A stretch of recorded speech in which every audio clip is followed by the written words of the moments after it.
হয়েছে? ডব্লু করেছো, তারপরে দুটো ইংরেজিতে কি করেছি? ডি করেছি।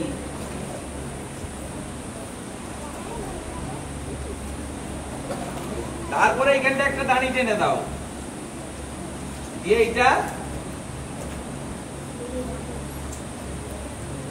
হয়েছে?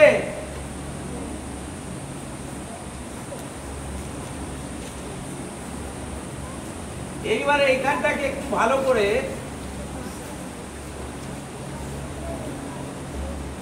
করেছো।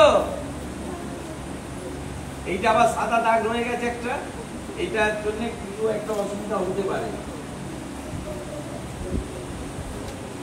এবারে এই দুটোকে এরকম ঠিকই দাও, হয়েছে? এবারে চোখ করো বড় করে,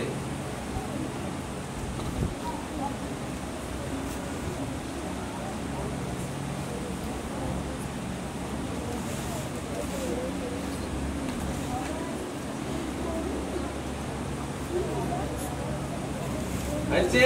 এরকম করে দুটো করে দাও, হয়েছে?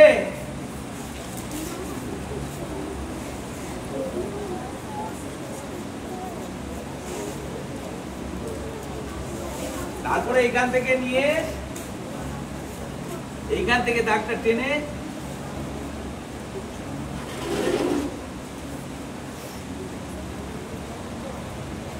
হচ্ছে বেটা?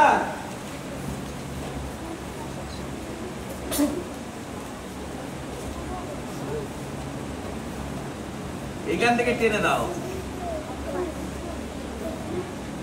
এইরকম ভাবে, দিয়ে এটা আরেকটু বড় করলে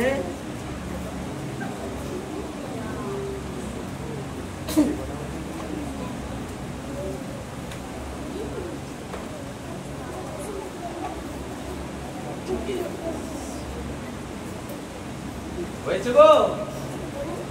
সরি, হয়েছে?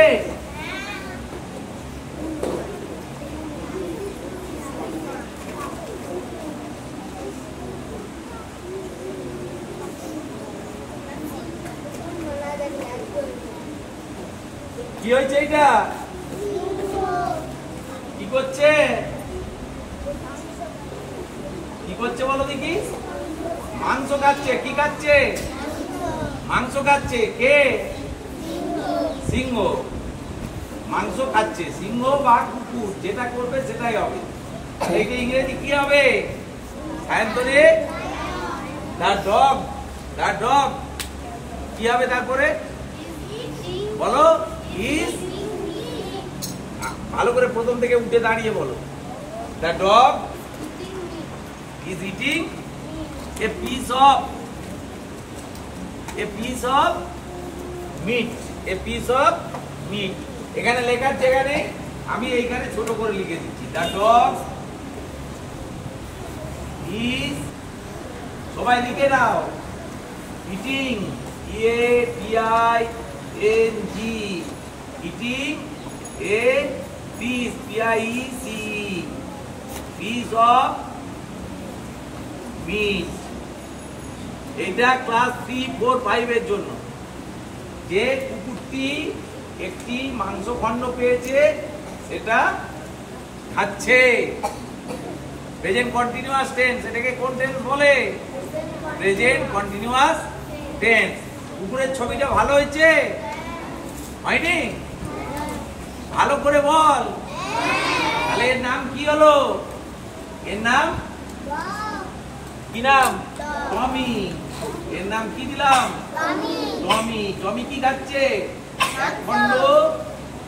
এক খণ্ড মাংস খাচ্ছে। ছায়ার উত্তর দিয়ে দিচ্ছে ঝোটাঝট। প্রেজেন্ট কন্টিনিউয়াস টেন্স বোঝা যাচ্ছে? যে কাজ করছে এখনই ও খাচ্ছে। ডগটা কি করছে? এখনই খাচ্ছে। তাই আমি বললাম এটা প্রেজেন্ট কন্টিনিউয়াস টেন্স। বাংলায় কি বলে?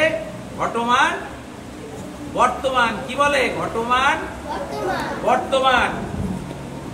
থ্যাংক ইউ এভরিবডি বলতে হয় তোমাদেরও। Thank you sir. জোরে বলতে হবে। Please one by one